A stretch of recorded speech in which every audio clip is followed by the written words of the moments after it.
ಇನ್ನು ಕಾಂಗ್ರೆಸ್ ಸರ್ಕಾರದ ಪಂಚ ಗ್ಯಾರಂಟಿಗಳಲ್ಲಿ ಒಂದಾದಂಥ ಶಕ್ತಿ ಯೋಜನೆ ಮಹಿಳೆಯರ ಮನಗೆದ್ದಿದೆ. ಆದರೆ ಬಸ್ಗಳ ಕೊರತೆ ಕಳಪೆ ನಿರ್ವಹಣೆ ಪ್ರಯಾಣಿಕರನ್ನ ಹೈರಾಣಾಗಿಸಿದೆ. ಡಕೋಟಾ ಬಸ್ಗಳಲ್ಲಿ ಪ್ರಯಾಣಿಕರು ಸಂಚಾರ ಮಾಡ್ತಿದ್ದಾರೆ. ಸರ್ಕಾರಿ ಬಸ್ಗಳ ದುಸ್ಥಿತಿ ಬಗ್ಗೆ ಕೋಲಾರದಲ್ಲಿ ಟಿವಿ9ನ ರಿಯಾಲಿಟಿ ಚೆಕ್.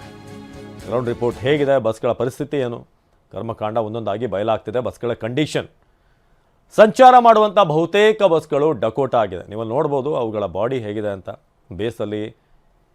ಹಾಗೆ ಬಸ್ಗಳು ತುಕ್ಕು ಹಿಡಿತಾ ಇವೆ. ಸವೆದು ಹೋಗಿರುವಂಥ ಟೈರ್ಗಳಲ್ಲೇ ಬಸ್ಗಳ ಸಂಚಾರ ಆಗ್ತಿದೆ. ಜನರ ಸೇಫ್ಟಿ ಬಗ್ಗೆ ಕಿಂಚಿತ್ತೂ ತಲೆ ಕೆಡಿಸ್ಕೊಂಡಿಲ್ಲ ಅಂತ ನಮ್ಮ ಪ್ರತಿನಿಧಿ ರಾಜೇಂದ್ರ ಸಿಂಹ ಒಂದು ಪ್ರತ್ಯಕ್ಷ ವರದಿ ಕೊಟ್ಟಿದ್ದಾರೆ. ಬನ್ನಿ ನೋಡೋಣ.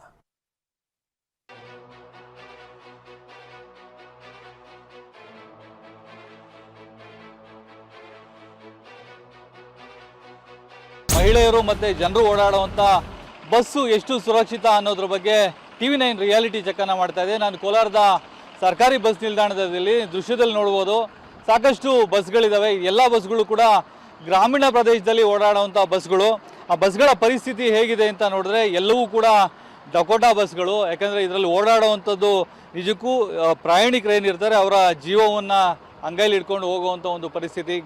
ಬಸ್ಗಳು ಎಲ್ಲೆಂದಲ್ಲಿ ಕೆಟ್ಟು ನಿಲ್ಲುವಂಥ ಒಂದು ಪರಿಸ್ಥಿತಿ. ಬಸ್ನ ಸಂಪೂರ್ಣವಾಗಿ ಔಟ್ಡೋರ್ ನಾವು ನೋಡೋದಾದರೆ ಎಲ್ಲವೂ ಕೂಡ ರಸ್ಟ್ ಹಿಡಿದು ಹೋಗಿರುವಂಥದ್ದು, ತುಂಬ ಹದಗೆಟ್ಟ ಪರಿಸ್ಥಿತಿ ಒಂದು ಬಸ್ನಲ್ಲಿರುವಂಥದ್ದು. ನಾವು ಟೈರ್ಗಳನ್ನು ನೋಡೋದಾದರೂ ಕೂಡ ಟೈರು ಸಂಪೂರ್ಣವಾಗಿ ಈಗಾಗಲೇ ಸೌದೋಗಿದೆ. ಇದೇ ಒಂದು ವೆಹಿಕಲನ್ನು ಓಡಾಡಿಸಲಾಗ್ತಾ ಇದೆ. ಪ್ರತಿನಿತ್ಯ ಇದು ಹೆಚ್ಚಾಗಿ ಗ್ರಾಮೀಣ ಭಾಗಕ್ಕೆ ಓಡಾಡುವಂಥ ಒಂದು ಬಸ್ಗಳಿದು.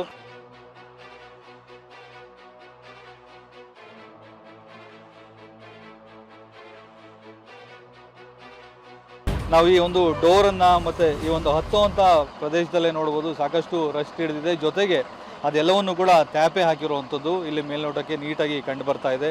ಜೊತೆಗೆ ಡ್ರೈವರು ಏನು ಈ ಇಡೀ ಬಸ್ಸನ್ನು ಕಂಟ್ರೋಲ್ ಮಾಡುವಂಥ ಡ್ರೈವರ್ ಬಳಿ ಇರುವಂಥ ಒಂದು ವಾತಾವರಣ ನೋಡಿದ್ರು ಕೂಡ ಸಾಕಷ್ಟು ಹಳೇದಾಗಿರುವಂಥದ್ದು ಮತ್ತು ಸಾಕಷ್ಟು ಅಂದರೆ ಎಲ್ಲಿ ಬೇಕಾದರೂ ಕೆಟ್ಟು ನಿಲ್ಲುವಂಥ ಒಂದು ಪರಿಸ್ಥಿತಿ ಒಂದು ಬಸ್ನಲ್ಲಿರುವಂಥದ್ದು.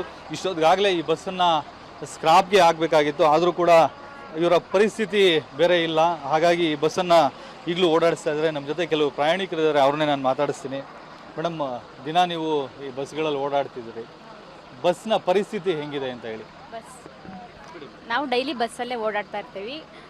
ಬಸ್ಸಲ್ಲಿ ಸರಿಯಾಗಿ ಡೋರ್ಸ್ ಇರಲ್ಲ, ಮತ್ತು ಬ್ರೇಕ್ ಸರಿಯಾಗಿರಲ್ಲ. ಮಳೆ ಬಂದರೆ ಎಲ್ಲಂದ್ರೆ ಅಲ್ಲಿ ಸೋರ್ತಾ ಇರುತ್ತೆ. ನಾವು ಫ್ರೀಯಾಗೇನೋ ಬಿಟ್ಟಿದ್ದಾರೆ ಬಸ್ಸು, ಆದರೆ ನಾವು ಓಡಾಡ್ತೀವಿ. ಸಡನ್ನಾಗಿ ಏನಾದರೂ ಬ್ರೇಕ್ ಇದಾಗೋದು, ಮತ್ತು ಡೋರಲ್ಲಿ ಡೋರ್ಸ್ ಕರೆಕ್ಟಾಗಿರಲ್ಲ. ಸಡನ್ನಾಗಿ ನಾವು ಇಳಿಯೋವಾಗ ಏನಾದರೂ ಡೋರ್ ಓಪನ್ ಆಗಿ ಏನಾದರೂ ಬಿದ್ದೋಗೋದು ಆ ಥರ ಎಲ್ಲ ಇರುತ್ತೆ. ನಮಗೆ ತುಂಬ ಹೌದು ಸರ್, ಒಂದೊಂದು ಸಲ ಎಲ್ಲಂದ್ರಲ್ಲಿ ನಿಂತೋಗುತ್ತೆ. ನಾವು ದೂರದಲ್ಲಿ ಹೋಗಬೇಕಾಗಿರುತ್ತೆ, ಆವಾಗ ತುಂಬ ಮಿಸ್ಟೇಕ್ಸ್ ಆಗುತ್ತೆ ಸರ್. ಇದಿಷ್ಟು ಪ್ರಯಾಣಿಕರ ಮಾತು. ಅಂದರೆ ಬಸ್ಗಳ ಪರಿಸ್ಥಿತಿ ತುಂಬ ಹೀನಾಯವಾಗಿದೆ.